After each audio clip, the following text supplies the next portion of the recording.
on the way. You got to put your faith in the promise. And all you have to do is know that he said. And my brothers and sisters, when you get home, you'll discover that that's what I've learned from this ancient liberator by the name of Abraham. A promise was made to Abraham in chapter 12. Watch this, don't miss it. A promise is made to Abraham in chapter 12 about who he would be, about who he would bless, about who was going to bless him, about who he would impact. He will be the father of many nations. That's chapter 12. But watch this. It's not until, it's not the next text. It's not the next verse or the next scripture. But it's not even the next chapter where he walks into the promise that God made.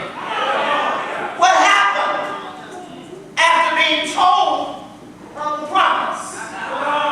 What happened after he was told about his promise? The next thing that happens is a series of tests.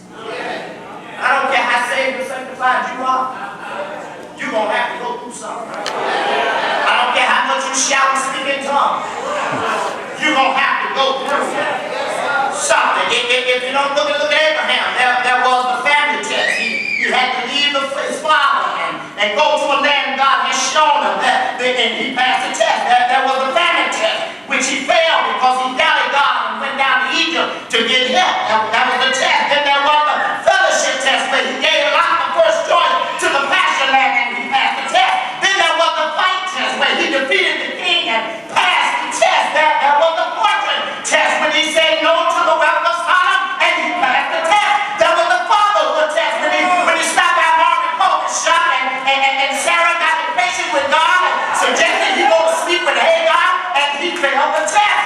I find it interesting. I find it quite interesting that God kept allowing Abraham to move forward, even though he wasn't passing all the tests. Well, that's good news for somebody in here today. He allowed Abraham to move forward, even though he wasn't passing all the tests. Thank you, Abraham, for teaching me that God doesn't kick me to the curb when I fail. It won't happen overnight because it's the economy of the kingdom. Promotion is not based on perfection. In the kingdom, promotion is not based upon perfection. Let me see if I put it another way. You look at me like you're crazy. Promotion is based on progress. Y'all listen that too. Can I help somebody? Let me bring it a little closer. See, only church folk want you to be perfect. I know I can say that right now. The devil has captured our mind into thinking you can't shout until you're perfect. The devil got you thinking you can't lift your holy hands unless you're perfect. Then you begin to shout things I used to do, I don't do. The devil is a lie. I don't shout because I don't do it no more, but when I shout because I don't do it as often as I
not pass every test.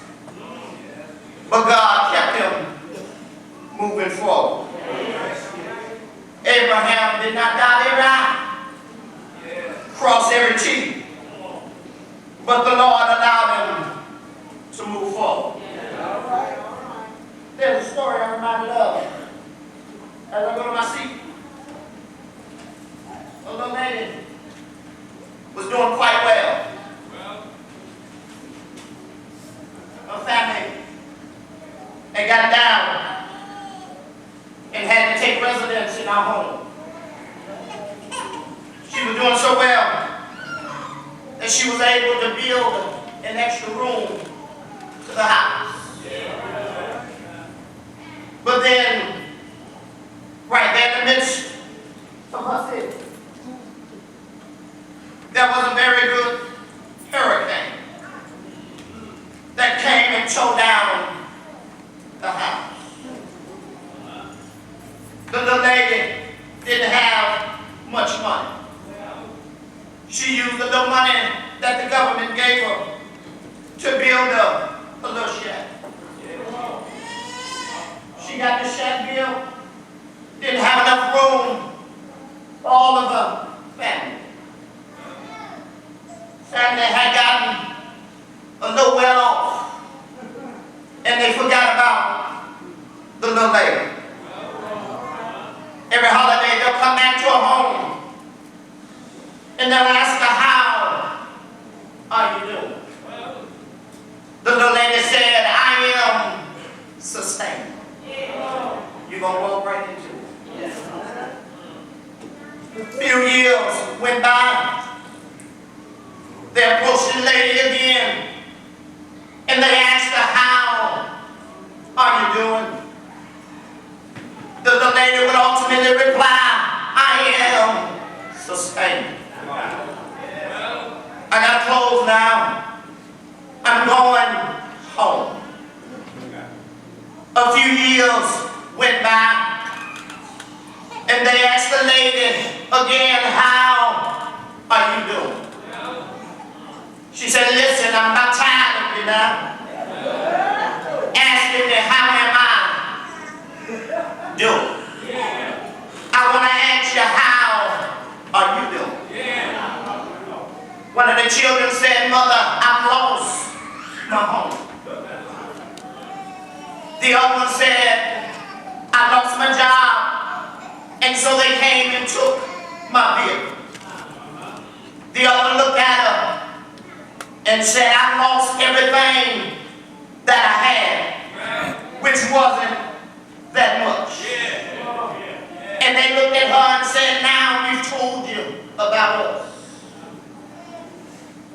Now we want to ask you, how are you doing? She began to continue to say, I am sustained. They looked at her and said, Mother, you always tell us you sustain. Can you please tell us, what do you mean when you say you sustain? She said, I don't have a new house.